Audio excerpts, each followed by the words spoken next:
Chennai super kings IPL 2026లో ఏ playing 11తో వస్తుందో చెప్తాను వినండి.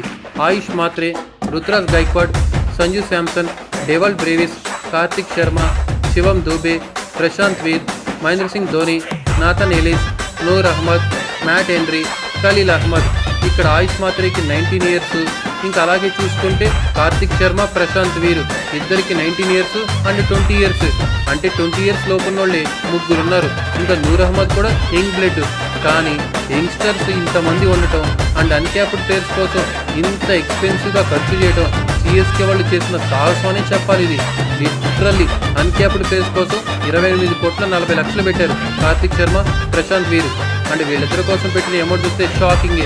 ఇంకా ఓవరాల్గా డెబ్యూ ఇచ్చేసాడు సంజు శాంసన్ కూడా సిఎస్కేకి. ఎలా ఉంటుందో చూడాలి. యంగ్స్టర్స్ ఉన్నారు, సంజు శాంసన్ వచ్చాడు. ఇంకా టీంలో కార్తిక్ శర్మ అండ్ ఎంఎస్ ధోని, సంజు శాంసన్ లాంటి ముగ్గురు వికెట్ కీపర్స్ ఉన్నారు. ఏం జరిగిద్దో చూడాలి. ఈ స్ట్రాంగెస్ట్ ప్లేయింగ్ 11కి మీరు ఎంత రేటింగ్ ఇస్తారో జర కామెంట్ చేయండి.